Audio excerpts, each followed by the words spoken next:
The house was eerily quiet when David Mitchell returned home that evening.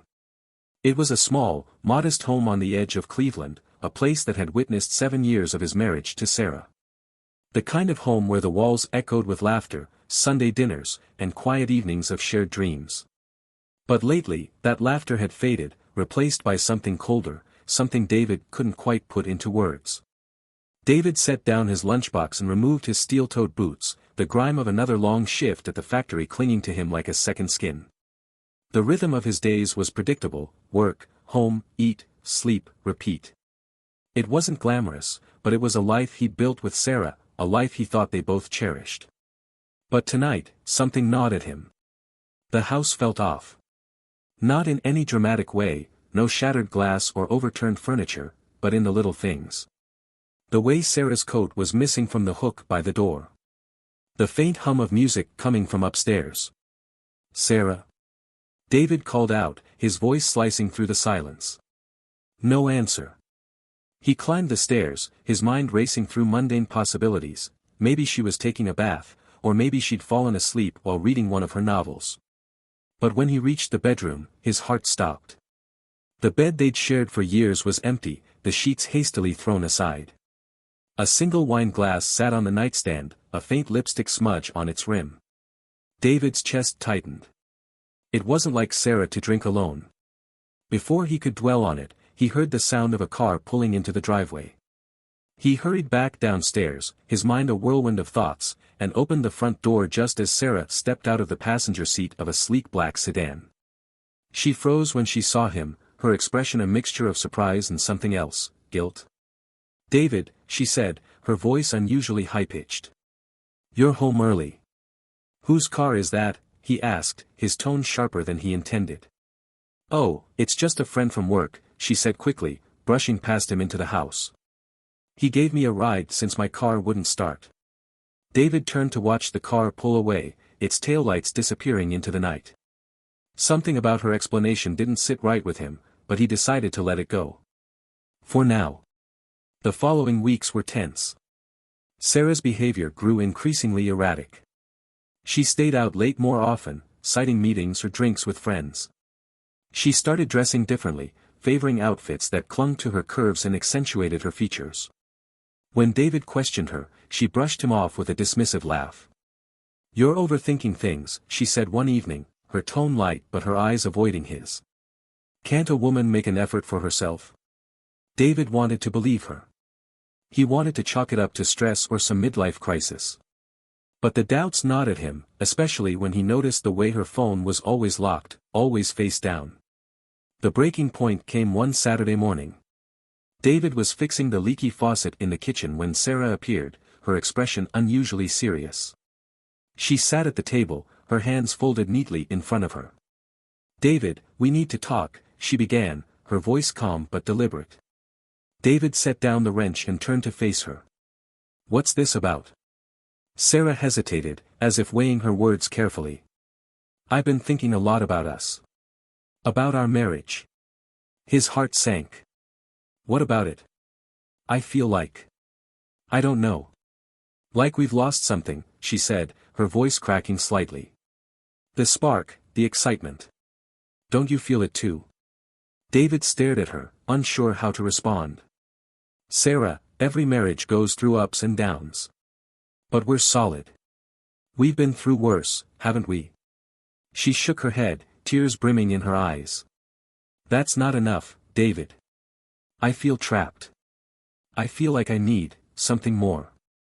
"More?" he repeated, his voice rising. "What does that even mean? What are you saying?"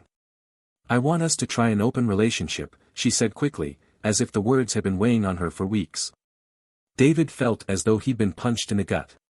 "An open relationship," he repeated, disbelief and anger mingling in his voice.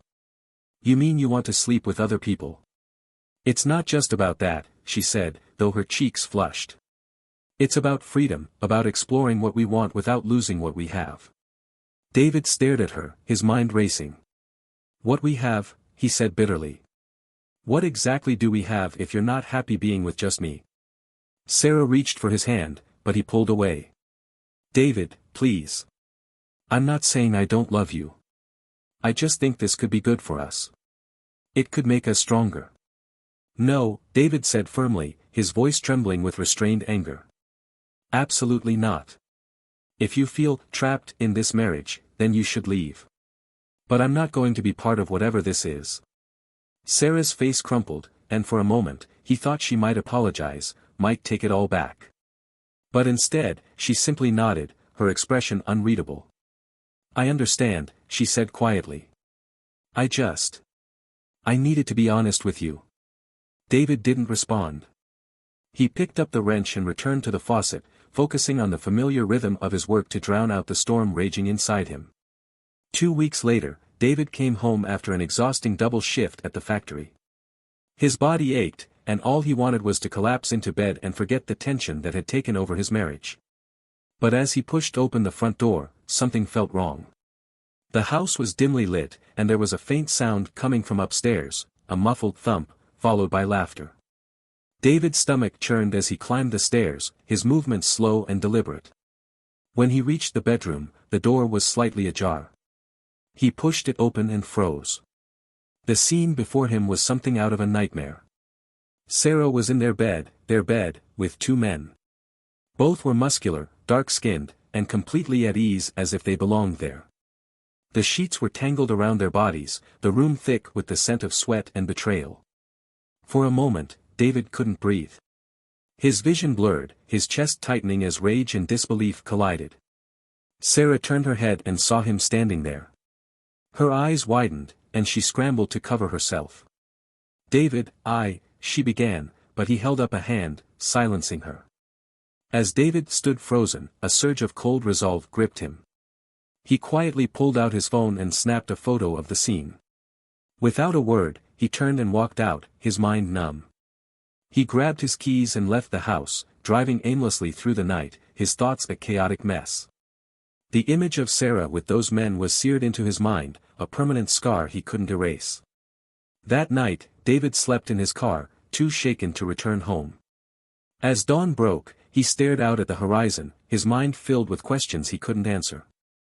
What had happened to the life he thought he knew? And what was he supposed to do now? The days after David walked into his bedroom and captured the photo of Sarah with 2 men were surreal. He left the house that night, spending hours driving aimlessly through the empty streets of Cleveland, the city lights blurring as his thoughts churned.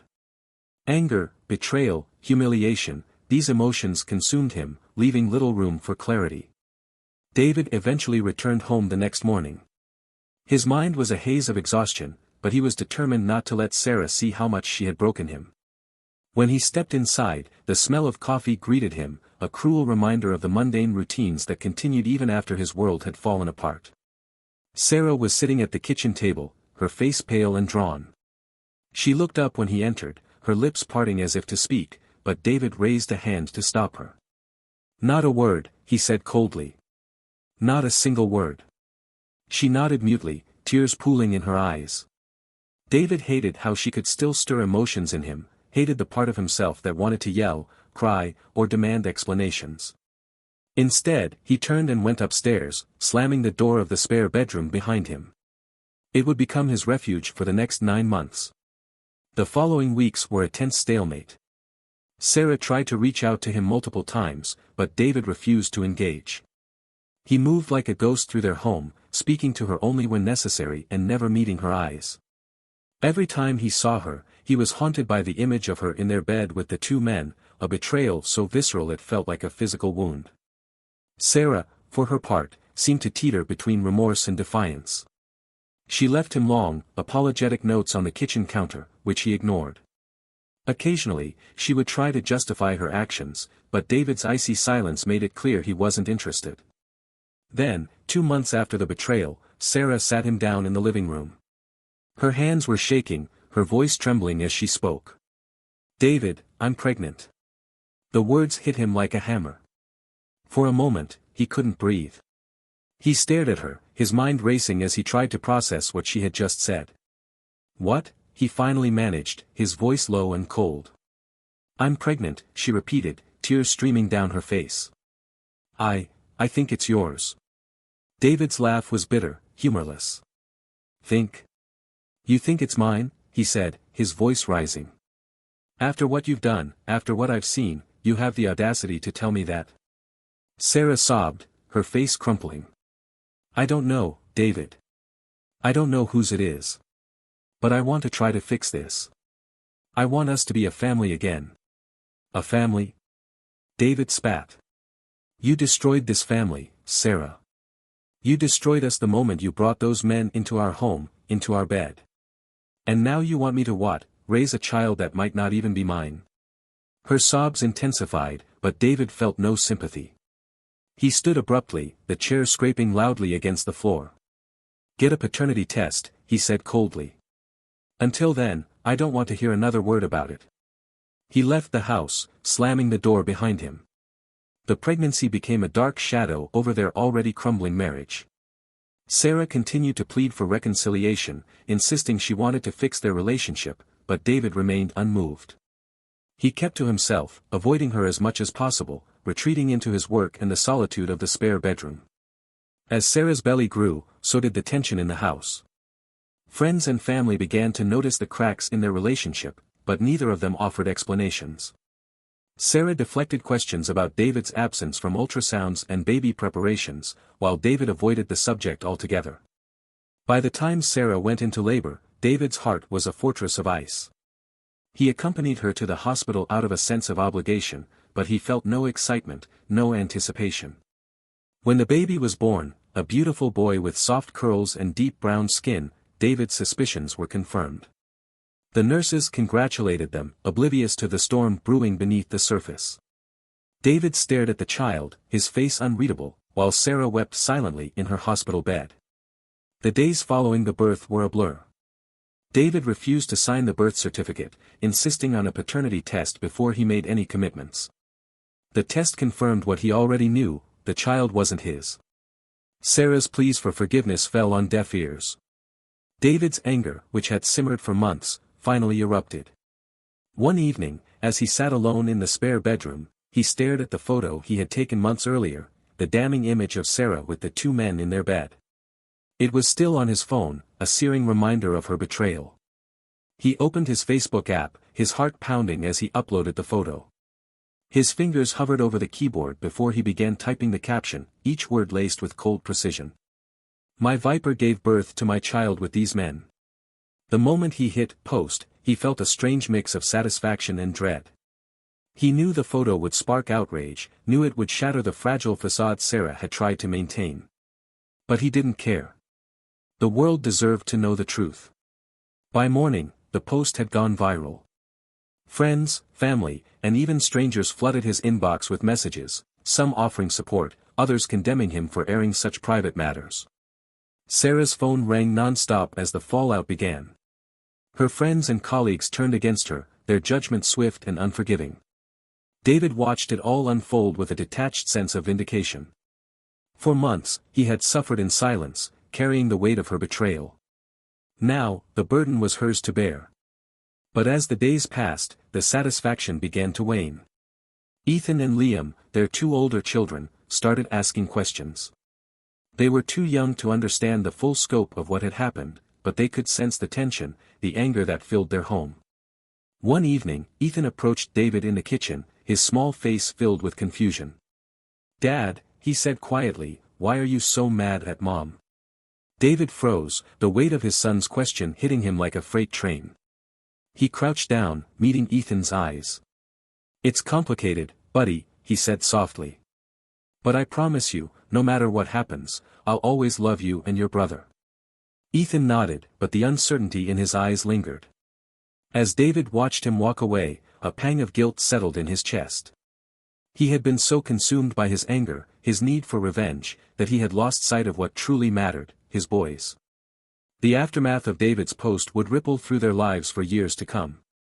But in that moment, as he stood alone in the kitchen, he realized that the road ahead wasn't just about punishing Sarah or reclaiming his pride. It was about rebuilding his life, for himself and for his sons. The reckoning was far from over, but David knew one thing, he would face it head-on, one step at a time. The photo and its caption spread faster than David could have anticipated. What started as a late-night act of anger and frustration quickly turned into a viral spectacle.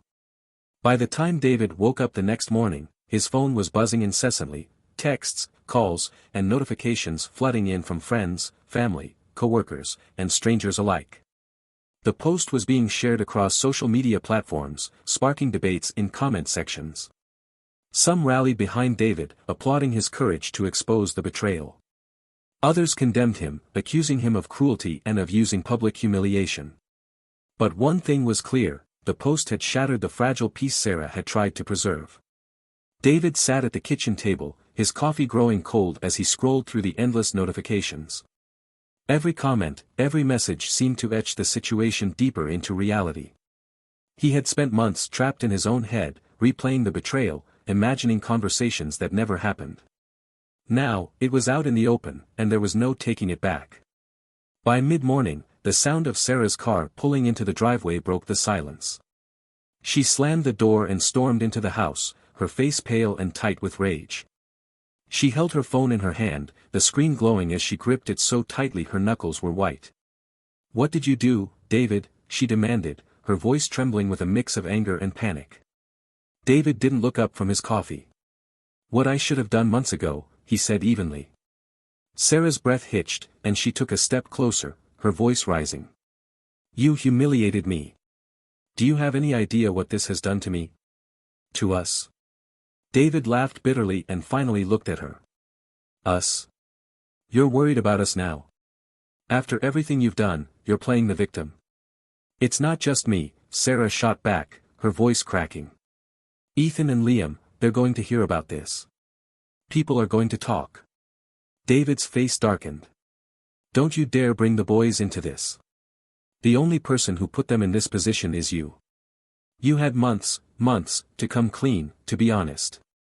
You chose to live a lie, Sarah. And now you're paying for it." Her anger faltered, replaced by desperation. "I made mistakes," she said, her tone softening. "But you're tearing this family apart, David. Don't you see that?" David's gaze hardened. "No, Sarah. You tore this family apart the moment you invited those men into our home. The moment you decided our marriage didn't matter. A fractured family." The days that followed were a whirlwind of chaos. David's decision to post the photo had ripple effects he hadn't fully anticipated. His family reached out in droves, his sister Emma called daily, offering her support but also urging him to think about the long-term consequences. "David, I get it," she said during one particularly heated call. "You're angry. You have every right to be. But this is going to follow the boys. They don't deserve to be dragged into this." David leaned against the kitchen counter, rubbing his temples. "I didn't drag them into anything, Emma. Sarah did. They're still going to feel it," Emma said firmly. "They'll hear the whispers, the gossip. They'll ask questions. You need to think about how you're going to protect them." The thought of Ethan and Liam becoming collateral damage gnawed at David. He had been so consumed by his own pain that he hadn't fully considered how the fallout would affect them. For the first time, doubt crept into his resolve. Had he gone too far? Meanwhile, Sarah was a shadow of her former self. She barely left the house, her phone constantly ringing with calls and messages from friends, co-workers, and even her parents. Her once proud demeanor had crumbled under the weight of public scrutiny, leaving her hollow and withdrawn. One evening, as David was tucking Ethan into bed, the boy looked up at him with wide, curious eyes. "Dad," he said quietly, "why is Mom so sad all the time?" David froze, his chest tightening. He crouched beside the bed, brushing a hand through Ethan's hair. "Sometimes grown-ups make mistakes," he said carefully. "And when they do, it can make them, and the people around them, feel sad." Ethan frowned. "Did you make a mistake, too?" David opened his mouth to respond but hesitated. How could he explain the complexities of betrayal and revenge to a 7-year-old? Instead, he kissed Ethan's forehead and whispered, "I'll always try to do what's best for you and Liam." "That's a promise." The unexpected visitor. 2 weeks after the post went viral, there was a knock at David's door. He opened it to find a tall man with dark skin and an imposing presence standing on the porch. David immediately recognized him as one of the men from the photo. The man raised his hands, palms out. "I'm not here to cause trouble," he said, his voice calm. "I just want to talk." David stared at him for a long moment before stepping aside, letting him in. The man introduced himself as Kofi, his expression earnest as he sat down at the kitchen table. "I know what you think of me," Kofi began, his voice steady. "And I can't blame you. But I want you to know, I didn't know Sarah was married." David clenched his fists under the table. "You expect me to believe that?" "It's the truth," Kofi said firmly. "She told me she was in an open relationship. She said you were okay with it. If I had known the truth, I never would have gotten involved." David stared at him, searching for any sign of deception, but Kofi's expression remained sincere. The revelation added a new layer to his anger, a deeper betrayal by Sarah, who had not only broken their vows but dragged strangers into the mess with lies. Kofi sighed, leaning back in his chair. "Look, I don't know what you're going to do, but I'm here to tell you one thing, that child isn't mine. I took a paternity test. It's not me." The words hit David like a punch to the gut. "What?" he asked, his voice barely above a whisper. Kofi nodded. "I don't know about the other man, but it's not me. I wanted you to hear it from me, not through rumors or whispers." David sat back, his mind racing. The revelation didn't ease his pain, it only deepened the mystery. If Kofi wasn't the father, then who was? The storm in David's life was far from over. The child's paternity was still unresolved, Sarah's reputation was in tatters, and Ethan and Liam were caught in the crossfire. But for the first time, David felt a flicker of clarity. He couldn't undo what had been done, but he could decide what came next, for himself, for his sons, and for the fractured family they were trying to salvage. David couldn't get the unanswered question out of his head: who was the second man? The photograph he had taken that night, though blurry, provided enough detail for him to start digging. He stared at it on his phone, scrutinizing the faces of the men in bed with Sarah. He recognized Kofi immediately. The first man had already taken a paternity test and cleared his name. But the second man, slightly obscured by the dim lighting of the room, was a mystery. David's frustration mounted as days turned into weeks. Sarah's vague recollections of that night, of the club, of her decisions, offered little to go on. She claimed she couldn't remember the name of the second man, insisting that it had been a fleeting encounter. But David wasn't convinced. "Think harder," David said one night, his tone sharp as Sarah sat across from him at the kitchen table. "There must be something you remember. A name, a conversation, anything."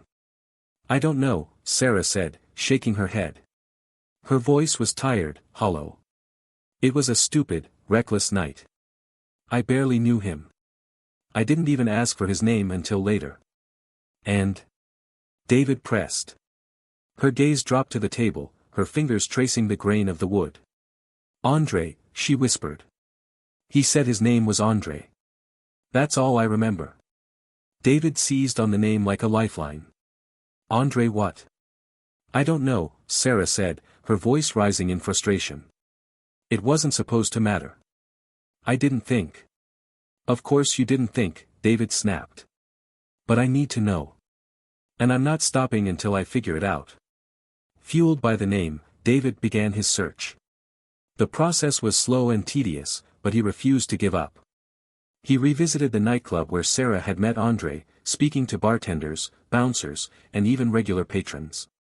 Most didn't remember anything useful, brushing him off with polite indifference or vague platitudes. Finally, after weeks of persistence, David got his first break. A bouncer at the club recognized the name and description.